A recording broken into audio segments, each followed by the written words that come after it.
Hey everybody, thanks for tuning in to another Tuesday Cruiser Chat. Same format as always. I don't have anything planned, so whatever you guys want to talk about works for me. Not a whole lot new and exciting going on at the shop. Just some more same old, same old. Although we did get a really cool, bone stock, all original 1967 FJ40 truck in today. I guess it actually came in yesterday, but I wasn't there. Super clean truck, and just all original 1967. That one's going to be really fun to work on. What else we've got? We've got a 100 series with a presumably blown motor. Although I haven't done the diagnostics on that yet to see if it actually is a truly blown motor. The 62 stainless exhaust and the new 80 series stainless exhaust are at a mandrel bending shop getting digitized. So hopefully those will be faster, easier to produce in the near future. And will make it less time consuming between batches, so people won't have to wait as long to get the stainless exhaust. Trying to think what else is going on. That's all I can really think of. I'm going to be down in Asheville, North Carolina, around October 10th. So if there's anything cool that you guys know of that I need to do while I'm in North Carolina, shoot me a comment. It'll be our first time down there, and we're planning on just doing a bunch of hiking. But if there's anything cool that we shouldn't miss, I'd like to hear about it. Beyond that, whatever you guys want to chat about, let me know.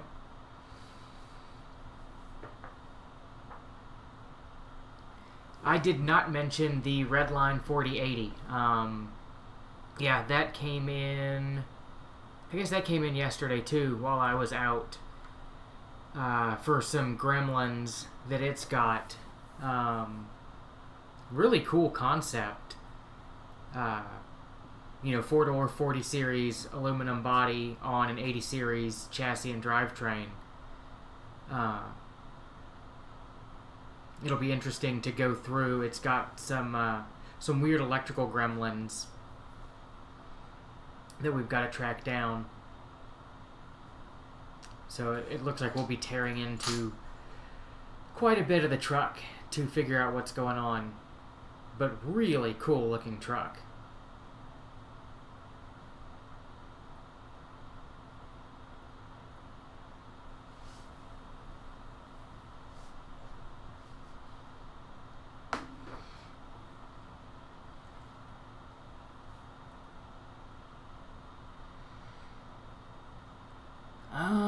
Brake light problem that stays on.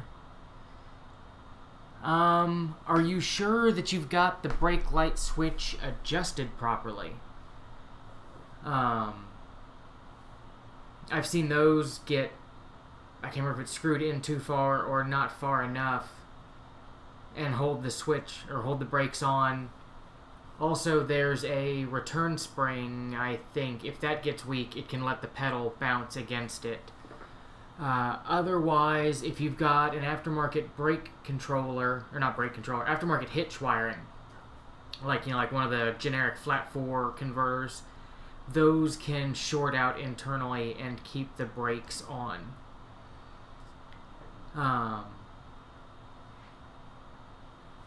And Moog headquarters sounds pretty cool. I may have to check that out. Not sure I'm going to be able to rope my wife into that one.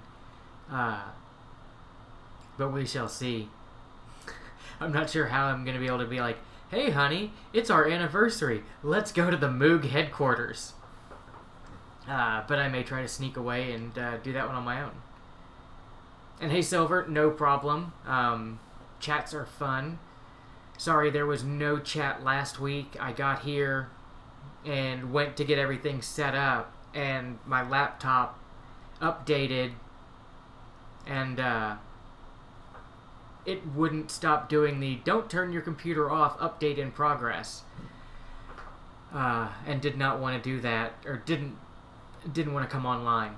So no chat last week because I was not prepared with a backup computer. And yeah, if there's an aftermarket trailer harness converter, I would look at that as a cause for brake lights staying on. Otherwise it could be like a chafed, shorted wire in the harness somewhere.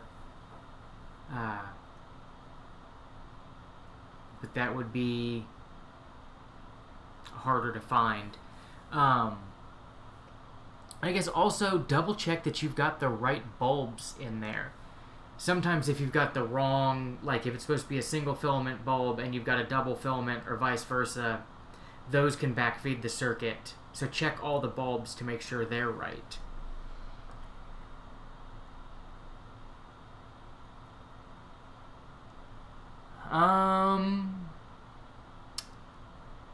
On the question about the 100 series, computer says it's missing on most cylinders. Change the ECU, injectors, plugs, coils, compression, fuel pressure, spark, timing, all good. How many misfires is it logging? How many misfires is it logging on each cylinder? And have you done a cylinder leak down test? Because a compression won't always show you valves that aren't adjusted right, although I wouldn't expect all the valves to be out of adjustment. And I wouldn't remove the entire brake light harness.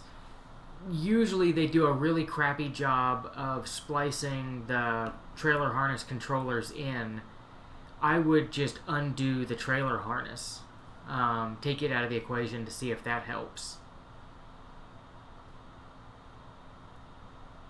And I guess you could also unplug the brake light switch. And if you unplug the brake light switch and they still stay on, then that would lean towards, being something in the wiring as opposed to a control circuit.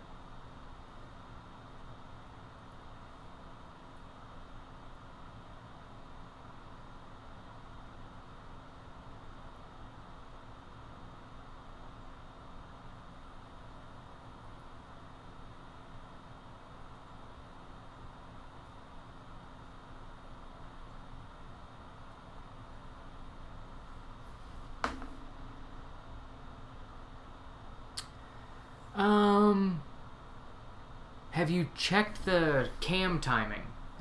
Make sure the timing belt hasn't jumped a tooth. I could see if the timing belt jumped a tooth or two on the crank pulley, that you could get screwy misfires everywhere.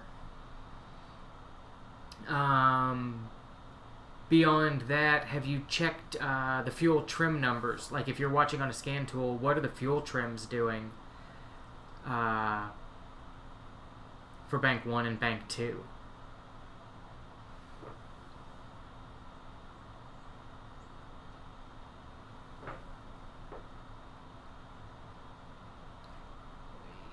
And to off grid, yeah, you're gonna keep the fuse in and remove just the trailer harness wiring.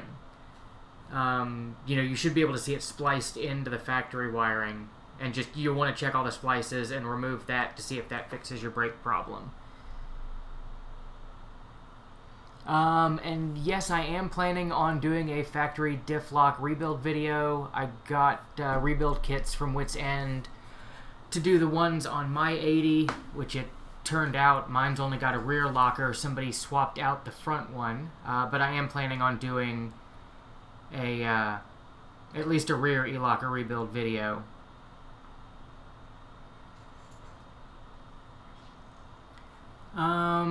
Yeah, I think the next step on the 100 series that's misfiring is to check fuel trim numbers. To tell if the computer thinks it's fueling properly, or if it's adding or subtracting beyond base, that'll guide you, and it'll also tell you bank to bank what's going on. And how to know when to reshim cam clearances. You check them, and if they're out of spec, it's time to reshim them. I haven't seen a 1FZ or a 4.7 need to be reshimmed unless somebody had put the shims out of order, like when they had the heads apart.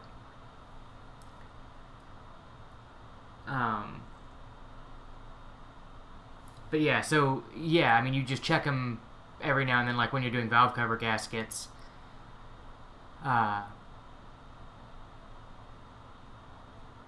And if they're out of clearance, then you shim them. And off-grid, you probably won't have a plug for the trailer harness. It's probably going to be like ghetto hacked into the factory harness. So you're going to have to like cut wiring to get it out. And if you're losing coolant out of your overflow tank, no, that's not normal. That means you're leaking it somewhere or burning it somewhere.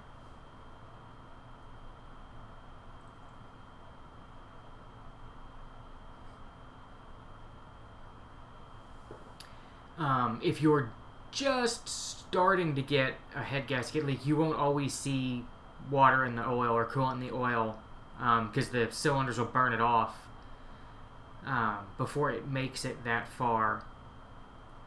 But check like pesky heater hose, like the cooling hoses in the back of the head under the intake. Those are common to leak and not really be seen. And yes, my head looks very huge on the new camera. To get it zoomed in tight enough for the green screen to work behind me, it's got to be close in. So it makes me have a really big head.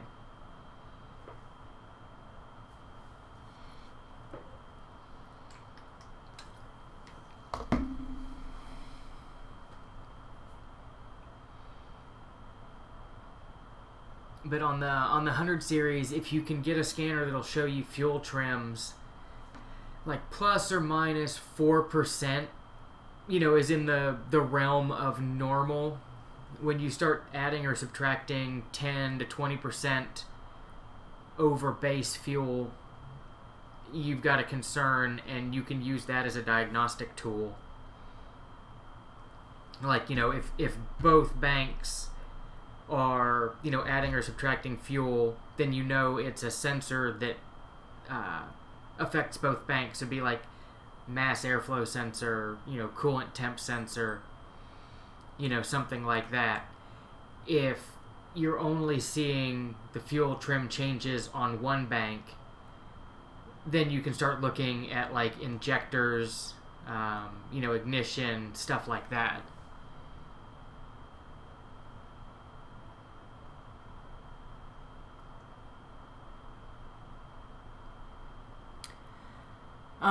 If you put a cap full of oil and the compression came right back up, that's rings.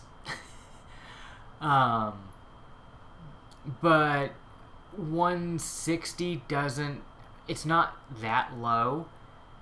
I wouldn't be exceedingly concerned about that, unless it's just running terribly.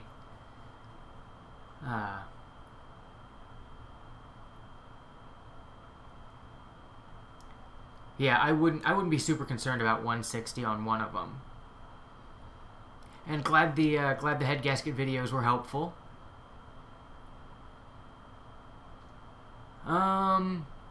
If you are burning coolant through the head gasket, one of your spark plugs, maybe two, will be extremely clean, like steam cleaned white. Brown rusty discoloration is probably just crappy fuel.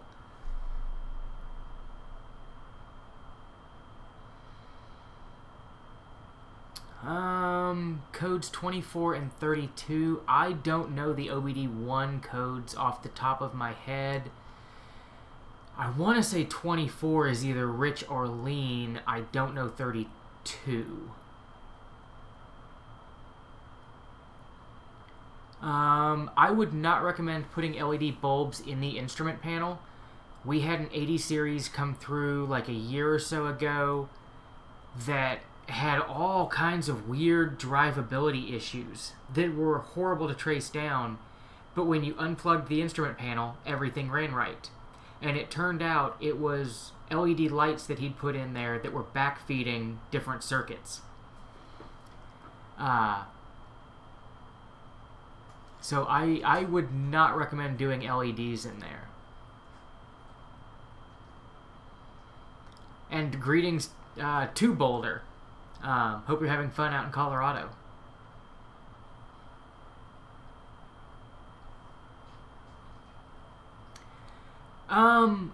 I think on the wheel bearings there is a spec on it. I don't use it.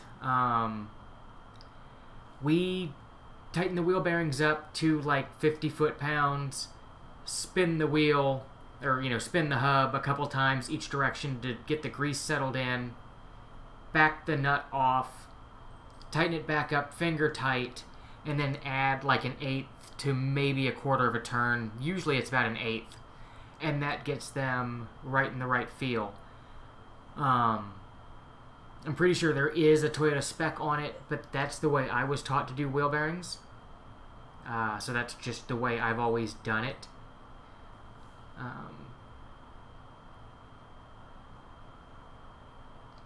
So yeah. I've never really liked the doing them by torque, because I don't know, it always seemed like it could end up too tight or too loose doing that. I've always just done them by feel.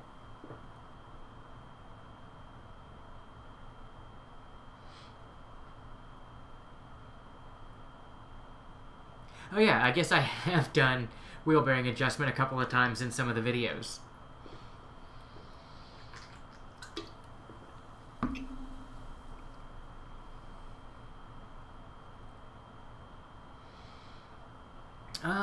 In the shop right now, the FJ40 that we did a 3FE swap into, the used motor that was the donor ended up being bad and threw a rod.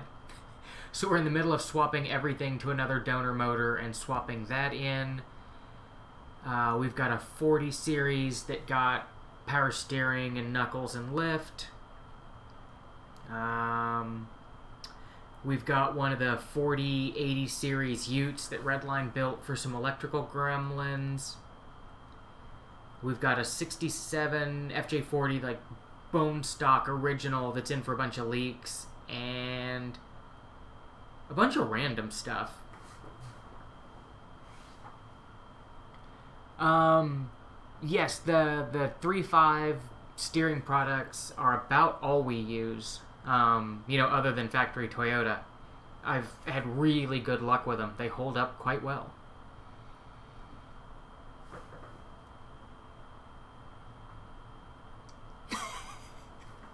I have tried to get Crash to be on videos, and he refuses. And like live chat, I'm at home right now, so he is presumably at home also, but not here. But yeah, he refuses to be on camera, which I think it would be fun to do click and clack style cruiser chat.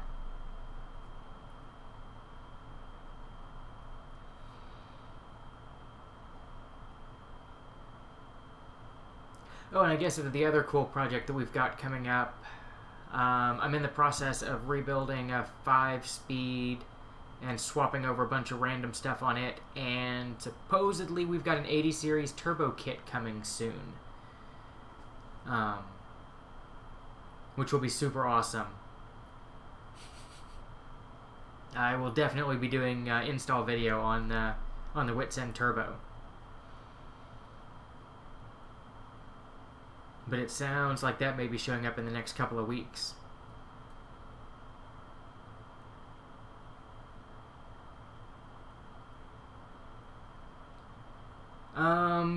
As far as I know, there's no such thing as a code converter plug to go from OBD1 to OBD2. They're two completely separate systems that don't really play together. Like OBD2 is a standardization, across all manufacturers, or at least the ones that sell in the US. OBD1 changes by each manufacturer. So you've got to, each one pulls the codes differently, and the code tables are different. So I don't think you're going to get anything that's going to swap over.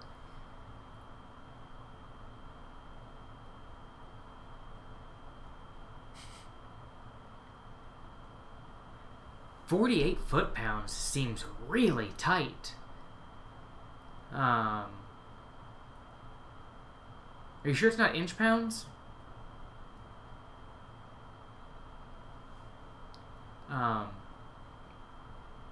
Yeah, because 48 seems wicked tight. Yeah, I've always had good luck with the way I learned doing them. So that's just what I've always stuck with.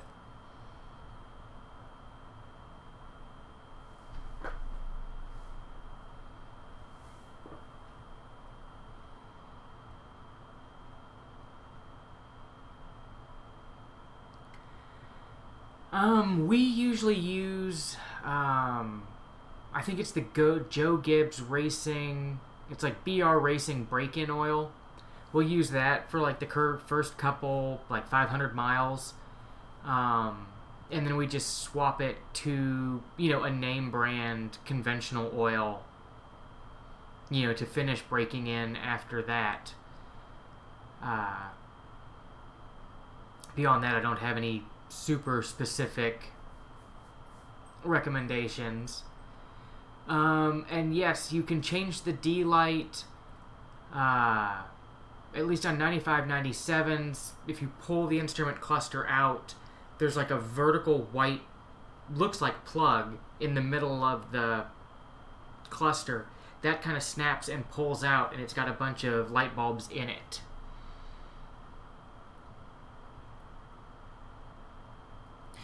Inch-pound sounds much more reasonable on the final torque.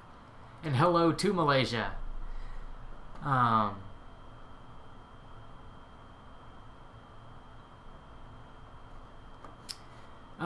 40 series stretched for a daily driver. If you can swing it, I think a 1FZ would be super cool. We just did a 3FE with a 5-speed in a regular length 40, and it was awesome until the used motor threw a rod. But it drove really well. I haven't driven a 2F with the Sniper on it, but I've heard really good things about it. And hello to Arkansas. And the turbo kit is Wits End. I think it's absolutewitsend.com is the website. Joey Romero. He's been working on it for a while, and they're finally coming out, finally shipping. And we've got one of the early ones coming for a customer.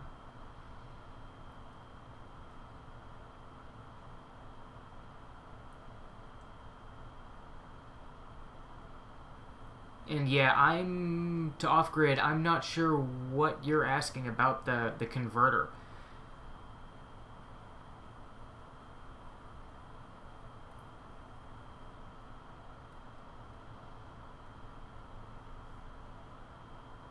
Like OBD1, it's a archaic system. there really isn't. You can't pull data diagnostics from it. It never had that capability.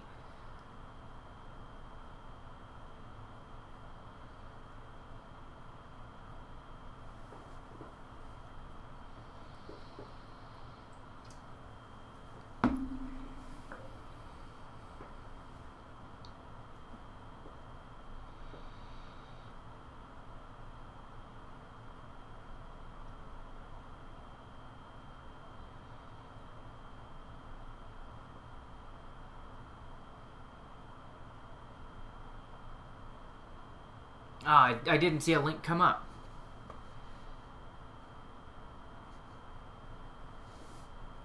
I like 80 series axles under everything. My 4Runner's got 80 series axles under it. Yeah, I really dig 80 series axles.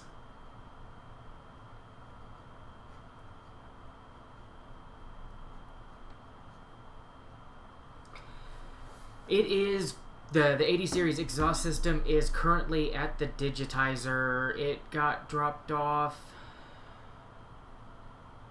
I guess about a week and a half ago. And they've been having trouble with their digitizer.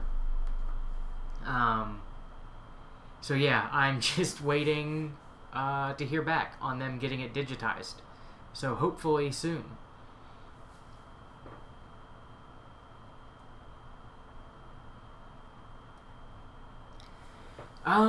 I priced out like rebuilding using like, Toyota pistons, Toyota bearings, and all the machine work versus buying a new short block, and it was like $50 cheaper to buy the factory short block.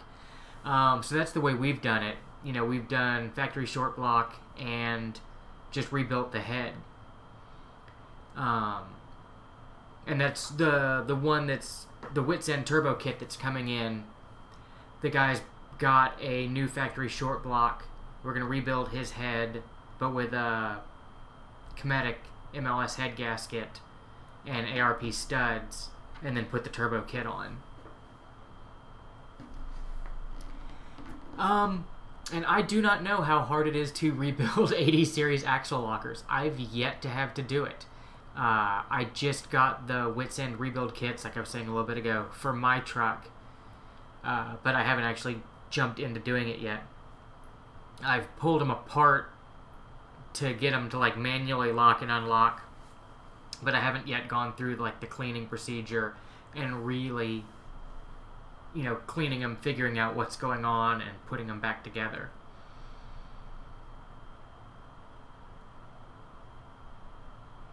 It doesn't look super hard, except for getting the timing right, but I haven't actually done it yet.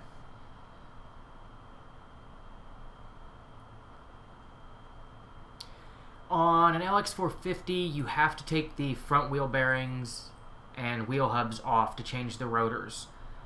So you're going to have to do at least drive flange seal, or drive flange gasket, and you should do the rear wheel bearing seal while you're in there. And if you've got it off that far, it makes sense to repack the wheel bearings. The rears you can do without getting into the bearings.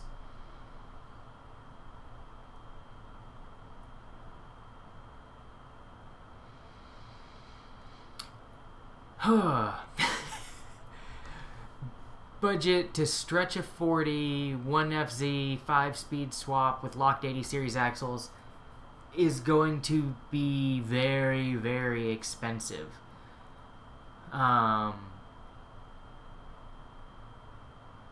Which, like, I know, like Redline Land Cruisers puts the stretched Aqualoo 4-door 40 tubs on 80 series, and I want to say those were originally $50K if you brought them a donor truck, and I think they've gone up since then, but I don't know.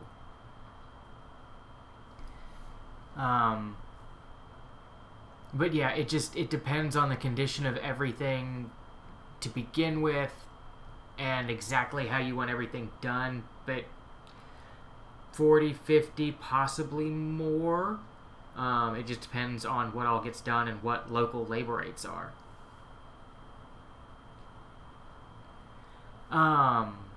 The last two we did with ARP studs, I think we'd used the 2JZ Supra studs. I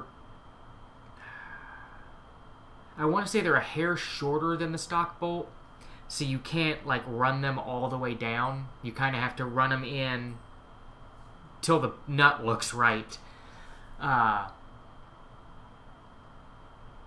then torque them from there. But there's plenty of plenty of thread engagement to the block doing it that way. I prefer electric over air for diff lockers, just because there's no air lines to deal with ripping and there's no stupid O-rings to wear out inside the housing. And yeah, Rect 80 and swapping the Aqualoo tub on would be a more straightforward route. And I don't know if they still have them, but Aqualoo had some of the, I think they were the prototype 4-door 80 series tubs on clearance. I've heard the Opal something studs also for the 1FZ, but I haven't used them and I don't know which Opal they go to.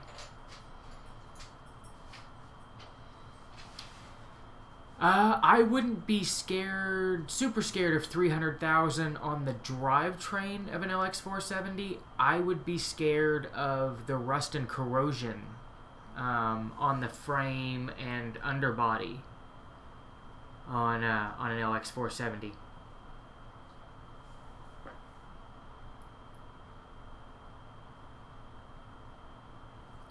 We've got, a couple of customers with upper 3s, and I think we've got one with lower 400,000s.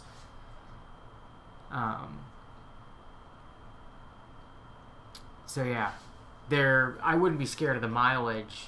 I mean, you're gonna have to do catch-up maintenance, but I would check the frame really closely. And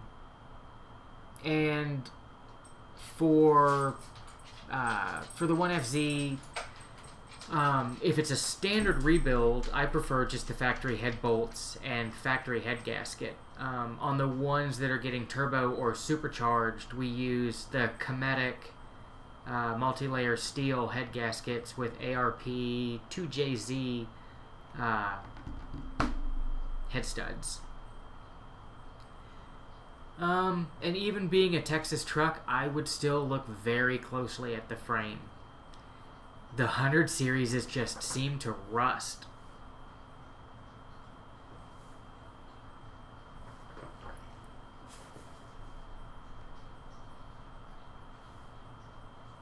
And maybe I'm just jaded because we see a lot of Pennsylvania and New Jersey trucks come down. The frames are falling apart on them. But yeah, that's the only thing I'd be scared about.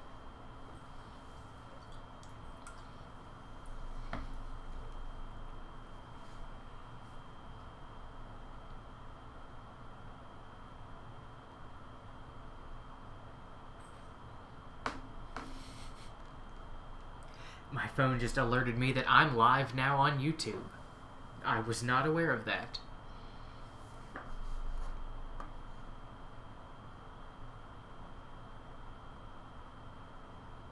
Oh, and I should not lean into the camera. I'm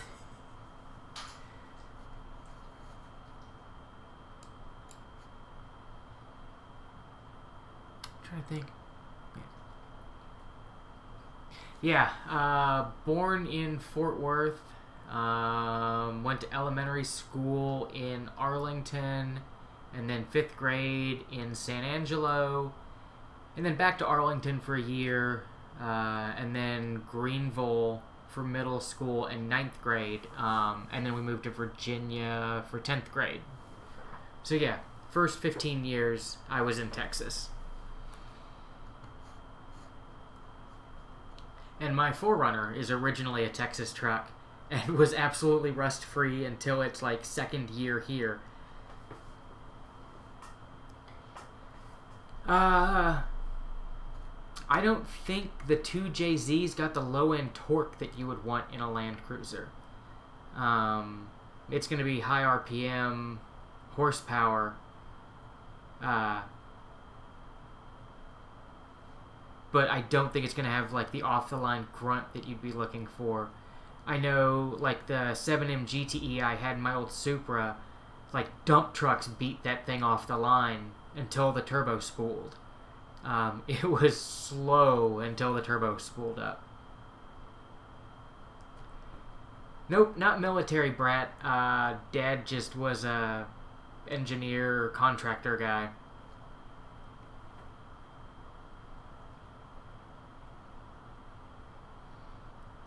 I've never done the magnet in an oil pan trick. Mostly just because, at least, on modern stuff, everything that you're going to wear in a rebuild, I guess, other than ring material, is mostly going to be aluminum or some sort of alloy. I don't think it would hurt. I've just never done it.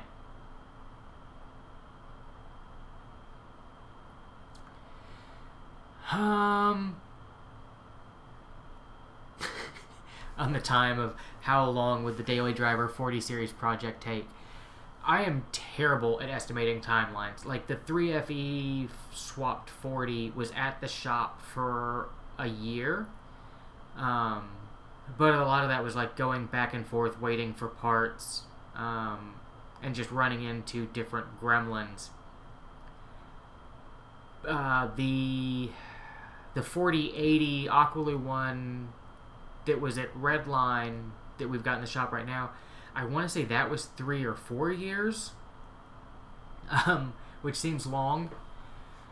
I would guess a year and a half would be a reasonable time frame. Unpaid intern program, although pay isn't that great anyway. But yeah, I need an unpaid intern program. And I will never, ever, ever put a 2020 Supra motor in an 80 series. That is not a Supra motor. It's a BMW motor with way too much plastic on it. And I have no preference on rust converters, mostly just because I haven't used a lot of them. I've used Pour 15. It works well on rust, but it won't stick to clean metal, so you have to pre-rust the metal to get it to stick. I mean, most everything we do, we clean it up real well, spray it with a self-etching primer, and then just spray paint it with, Rust-Oleum or Krylon. I really like the Harop E-Lockers. Those are likely my favorites right now, and that's what I'm planning on putting in the front of my 80. And the dog in the logo is not really a representation of any particular dog, but we do have 2 dogs. We've got a Blue Heeler Corgi mix and a Black Lab Dachshund mix. And I love the protection aspects of fluid film. I hate the application and smell of it.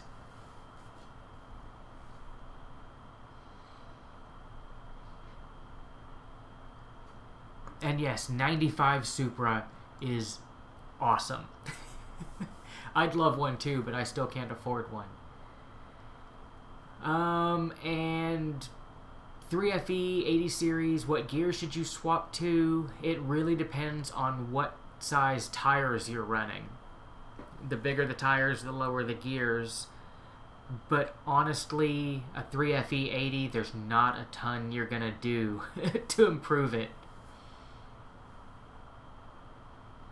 It's just a way too underpowered motor in too heavy of a truck.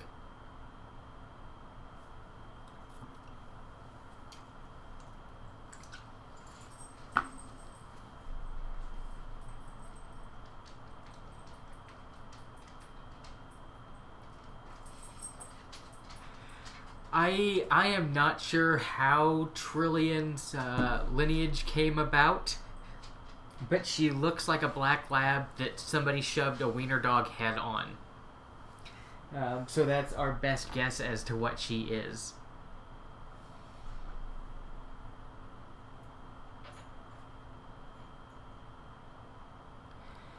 I've seen LS motors swapped into 80s. I am not a fan solely because I like Toyotas and work on Toyotas, because they're bulletproof and last forever, and that has not been my experience with GM products. There was a local shop here doing them, and I want to say they were like 35 grand. And the shop doing them was not making enough money to stay in business.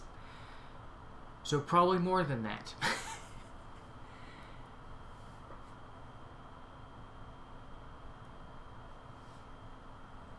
Cool, yeah, just give us a holler, and we can go over options and see what's out there as far as donors and parts and things like that.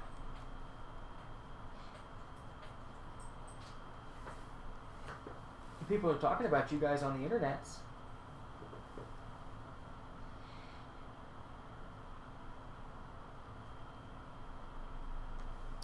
Yeah, the dogs are sitting behind me because they know it's almost time for dinner.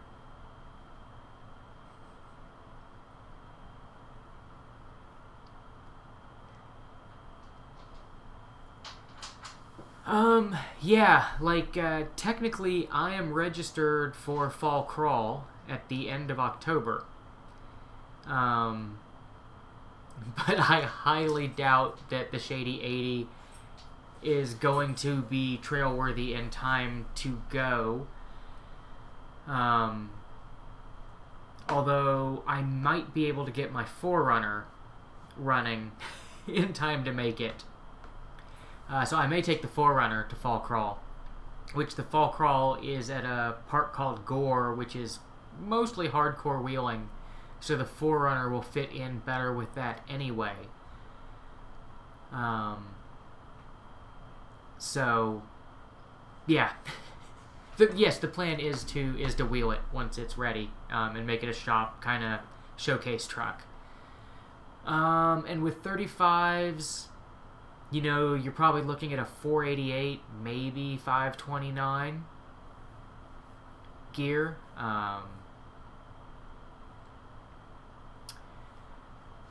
Depending on how much highway versus how much four-wheeling you do. And we are located in beautiful Bealton, Virginia. We're about an hour southwest of Washington, D.C.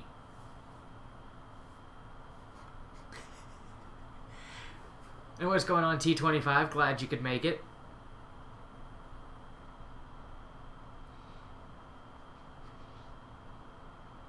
It was a couple chats ago. I was telling my wife that I always dig it when you tune in, because you always seem to have the answers to the questions that I don't have the answers to.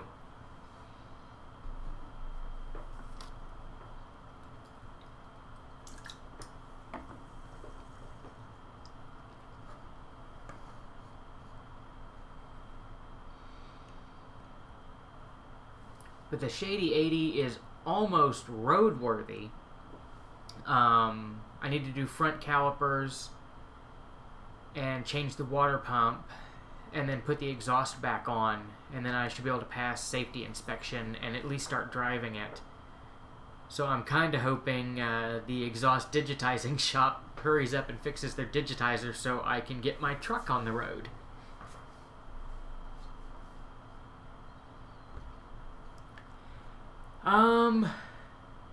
If you don't want a huge lift, you really can't go wrong with like an Old Main Emu 2.5 inch lift.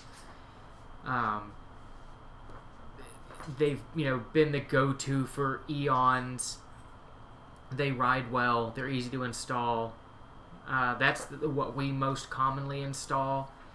The Slinky and Icon stuff is also really nice, but more expensive. But yeah, I like the Old Man Emu, just 2.5 inch lift. Shady 80 has 348,000 miles on it, I think. And we don't rebuild calipers in-house. I generally get the Napa Eclipse rebuilds. They're powder coated, reasonably priced, and we've never had an issue out of them.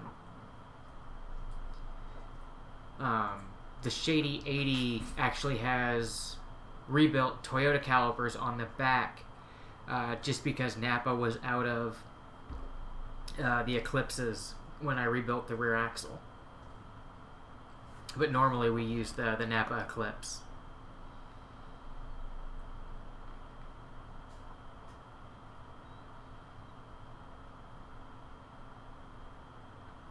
Because I don't know that you can even get new OEM calipers anymore. I'm pretty sure they're all reman at this point.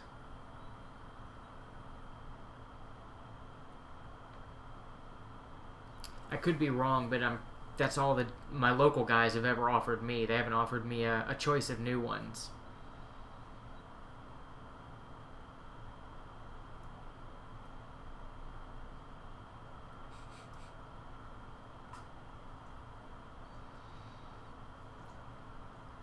Whew. Yeah, I would not want rusty uniballs in an upper control arm. Yeah, I've only done one truck with their uppers. I think it was a 200 series. We've done a bunch of their shocks because that's what comes with the Slinky kits. And I've done their suspension on a 200 but used SPC uppers. Although we've been using Trail Tailor's uppers lately, and they are really nice. But I haven't, used them long enough to see how long the uniballs in that hold up. But his look to be pretty well sealed.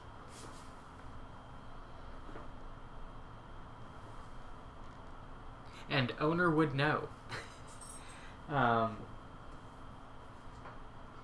I didn't think you could get new ones anymore. But yeah, that makes sense.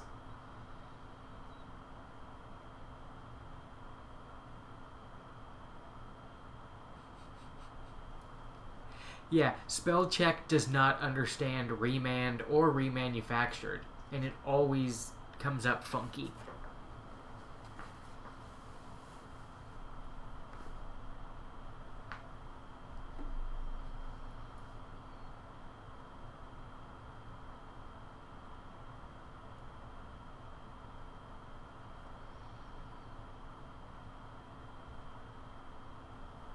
But yeah, the Toyota ones seem to hold up well also.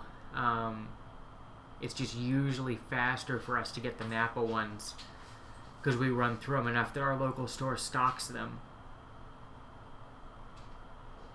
And they're a little bit cheaper. And I like the look of them better being powder coated black.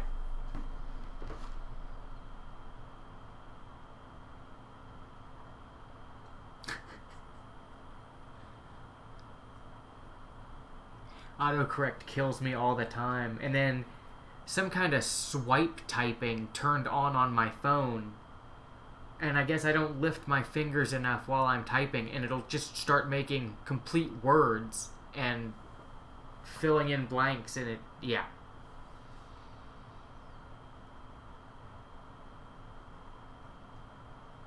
Sometimes modern technology isn't for the best.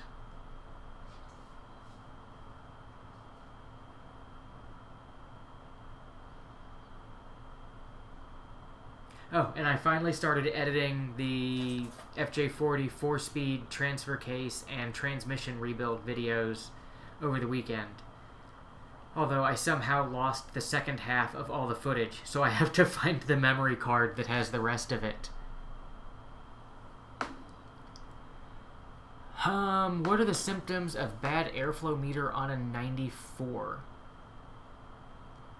I honestly don't know. I've never had to diagnose a bad airflow meter.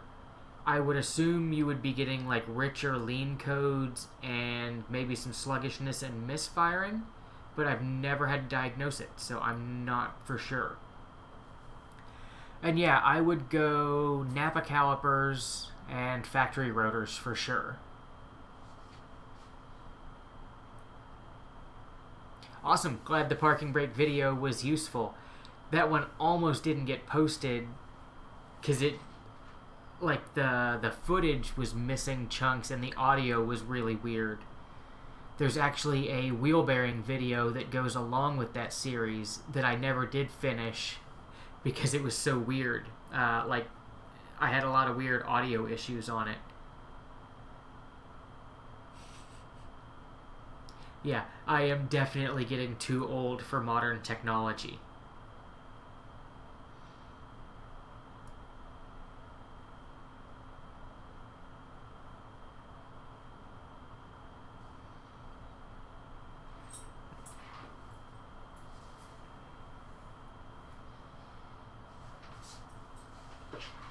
I've got nieces and nephews, and they're all their apps on their phones, and it's just like, yeah, I don't understand the point of half the stuff that's out there.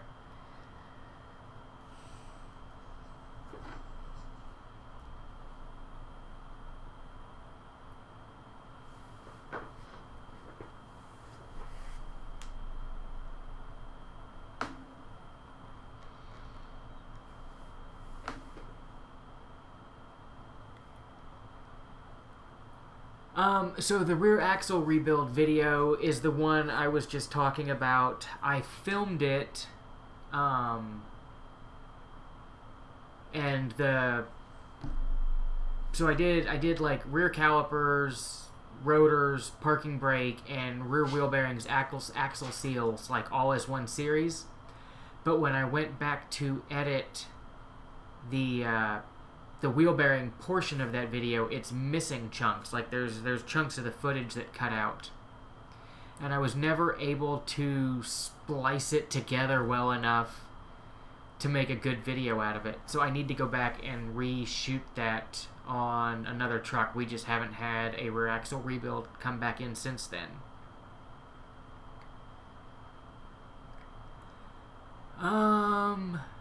91 Land Cruiser clunks when you let off the gas at random, not U-joints or drive flange.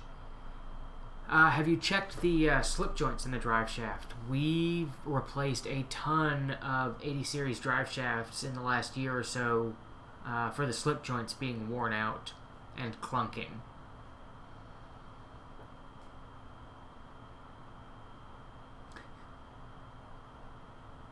Yeah, I've done the rear brakes a bazillion times, but I still do them one side at a time because it never fails that I forget exactly how the springs go. You know, even with taking pictures, it's like I'll take a picture of it and then it's not the angle that I need to figure out how to put it back together. When we pull the 1FZs, we leave the harness, like we run the harness how it goes factory. We just wrap the harness where it goes past the EGR pipe with like heat insulating tape. It might be rebuildable by a drive shaft shop. Like they could probably cut it out and weld a new slip joint in. We don't have a good drive shaft shop locally anymore, so I just get a new drive shaft.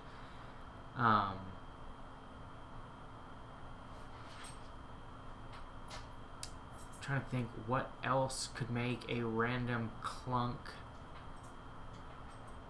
when taking off from a stop.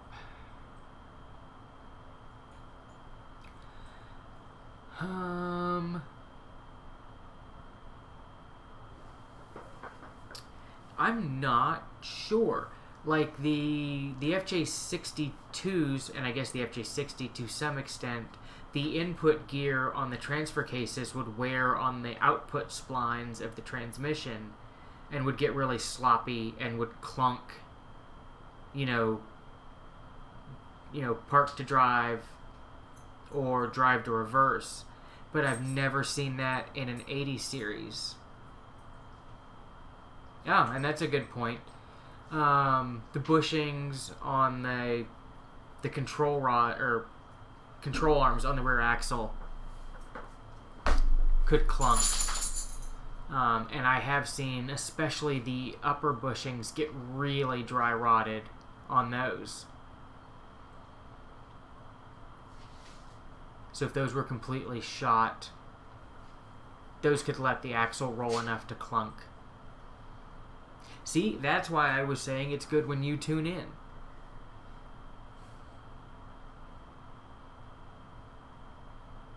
I'm trying to think. Maybe also look at motor mounts and transmission mount. We had a local guy, his transmission mount looked really good, but it had rusted enough that the rubber was actually separated from the steel part of the mount. And when he would hit the gas, it would let the transfer case roll just enough that it would hit the skid plate every now and then.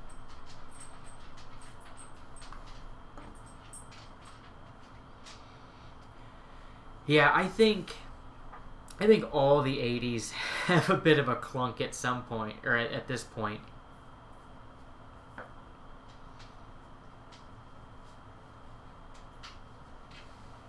The best one we ever had come in was a 100 series that had been to a multitude of shops for a clunk when going over speed bumps. And they had taken it to a bunch of different shops and had, gotten all new suspension links, new shocks, new springs. Like, everything on the suspension had been replaced. And it was still clunking going over speed bumps. And I climbed under it and was just, knocking on things, and the spare tire was flat. And since the spare tire was flat, it wasn't tight to the spare tire mount anymore. So when you went over bumps, the spare tire was slapping on the floor. So yeah, all it took to fix the clunk on that one was airing up the tire.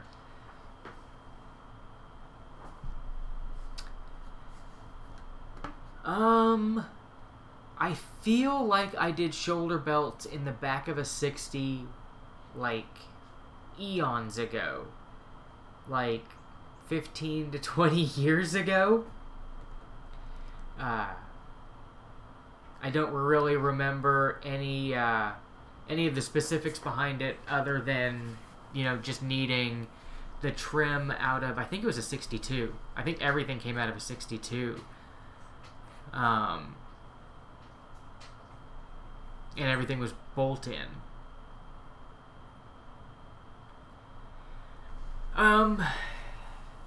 And yeah, we've been trying to plan, like, I'd like to do an open house grand opening, since we never actually did a opening when we moved into the shop 3 years ago.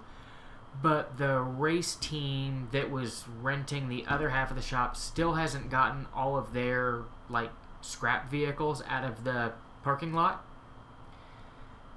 So we'd really like to get their vehicles out and get the lot cleaned up before we do open house, or something like that. But it is on the docket to do, like, an open house and probably another Capital Land Cruiser Club Tech Day before too terribly long.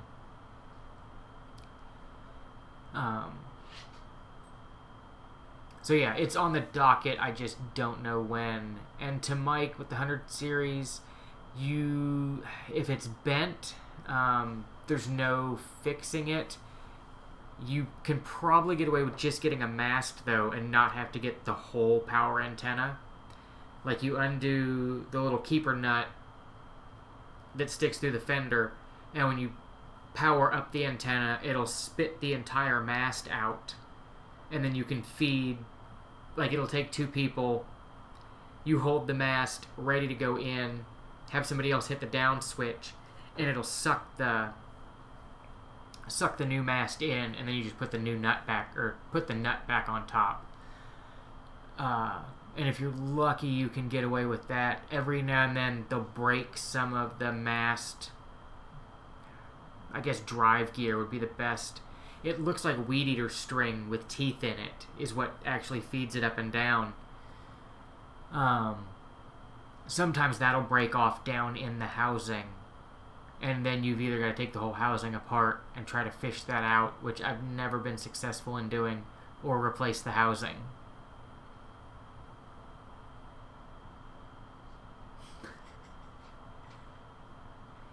I've been using on the docket way too much lately.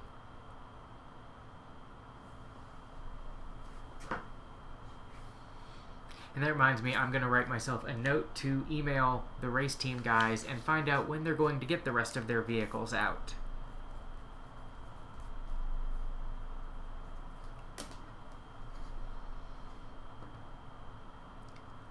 And on that note, I'm going to jump off of here for the evening, because the dogs are staring at me longingly for dinner. So yeah, I'm going to jump off of here. Barring computer issues, we'll be back on next week, same time, same place. Thanks to everybody that tuned in. It's always fun trying to answer cruiser questions. So yeah, I appreciate everybody tuning in. If you haven't subscribed, subscribe below. And if you really dig the videos and what we're doing, check out our Patreon link. We always appreciate the support.